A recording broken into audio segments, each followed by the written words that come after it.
applause for supporting 7:30 BC and 7:30 BC. Happy birthday/anniversary!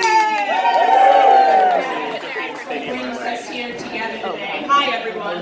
I might be like you. I may have had an interesting week. The answer is yes, I did have quite an interesting week. Let's go back to Thursday. I was walking to work on Thursday and I got hit in the face by a bagel. A bagel, half a bagel. It wasn't a full bagel, it was half a sesame bagel, came flying through the air, hit me in the face, and then dropped on the sidewalk, and I paused, surveyed the air, looked at the sidewalk, there it was, half the bagel, and I was like, oh no, is this a hate crime? I'm a Jewish person, so I was like, did someone see that?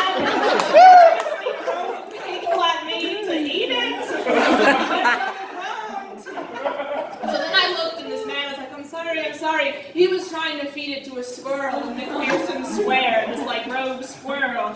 And I was like, why didn't you just give it to the squirrel? One. Two, it's like, I didn't even know people still fed small woodland animals this way. Like, you know how in the past, like I would say the Dickensian past, you would like crumple up bread and be like, go animals, like get to a bread. Anyway, yeah, the bagel hit me in the face. That was the start of a very interesting week. Who here has been to a party in the past month? Any party? Yeah!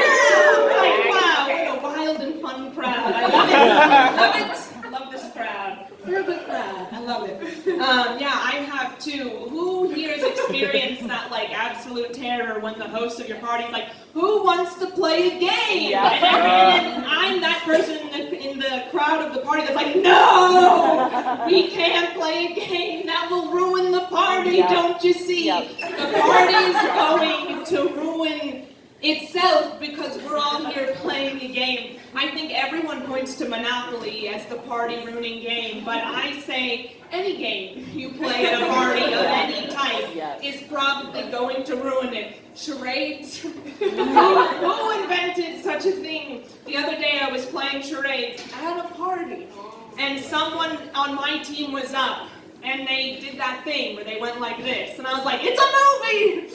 And they're like, I was like, okay, we're at least getting somewhere. And then they went like this. And I was like, Silence of the Lambs! And they shook their head, no. And they kept going like this. They won't move on to another clue. They kept doing this. And we ran out of time. So at the end, I was like, what was it? And then they said, the Mr. Rogers movie. And I was like, what is the direct comparison between this and Mr. Rogers? And they're like, Mr. Rogers was a quiet man. Like, he ruined the game. A few years ago, I was at a party, and someone was like, let's play a game. I was like, oh, no. No. And they brought out Trivial Pursuit. This is the game that will probably ruin a party faster than any other game, Trivial Pursuit.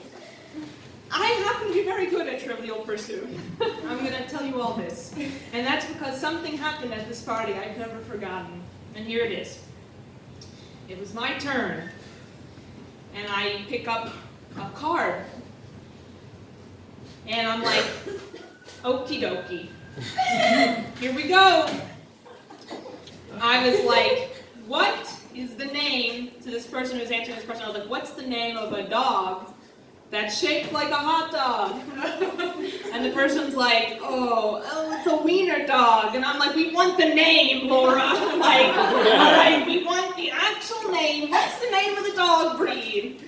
She's like, I don't know. It's a wiener dog, definitely. I was like, we all know that. Like, yes, a wiener dog is shaped like a hot dog, but what's the name? Anyway, she couldn't get it, and I was like, Dachshund! And then she looks at the card, and she's like, actually, that's pronounced Dachshund. And I was like, Laura, you're incorrect. Like, I know what a Dachshund is. And we got into a fight about it, and then she moved to London, and we never spoke again. But keep that in mind the next time you bring out something to a party. You should know this about me. I hold grudges, okay? Like, I'm not a perfect person by any stretch of the imagination. I do hold a grudge. I'm still holding a grudge about something, but here's the thing about my grudges before I go into this next anecdote. Let me just tell you this. I'll hold a grudge, especially within a 3-year radius. So if I were to leave right now and someone were to stop me and punch me in the face, which no one would do, but if this were to happen, I'd forgive you in like 3 years and 1 day. But if you were to talk to me within a 3 years is important to me, forgive and forget. Anyway, this is my whole point. So, 3 years ago, it was the summertime, and who listens to music on YouTube even though there are better apps to do such a thing? Okay, you. Yes, I do that too. So I'll listen to music and I'll put my like earbuds in and my phone will be in my pocket and YouTube will be playing music and I'll like not be focusing on my phone. And 3 summers ago, an advertisement came on in between all these songs and the advertisement was like, hey, are you ready to experience some wood and metal coasters? And I was like, you know what? Yes, because I'm ready to invest in myself. Here's the thing, everyone, I don't have furniture, okay? Even then I didn't have it, I still don't have it. So I was like, I want coasters just like any adult would want a nice set of coasters. So I tuned into this ad and I couldn't see what it was displaying on the screen. So they're like, these coasters are state of the art. And I was like, how wonderful is that? That after years of inventing drinkware, we still have created state of the art coasters. And in my head, I was picturing these beautiful coasters of swirling wood and metal. And I was like, you know what? They would look beautiful on my coffee table. And now people who visit me will be able to set their drinks down on state of the art coasters. And at the end of the advertisement, it said, coming to Six Flags, the wood and metal coaster. Like, coaster, roller coaster.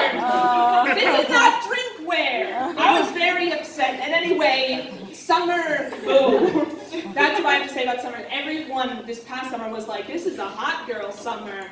And I was like, you're right, it is, but I didn't know what that meant. And I was too embarrassed. Around July, I was like, it's too late to ask anyone what this means. I'm just going to have to embrace that I don't know. And at first I thought it was like a medical complaint. Like I was like, yeah, like everyone, not only girls, men, women, people of all kinds are hot. Like it is a hot girl summer.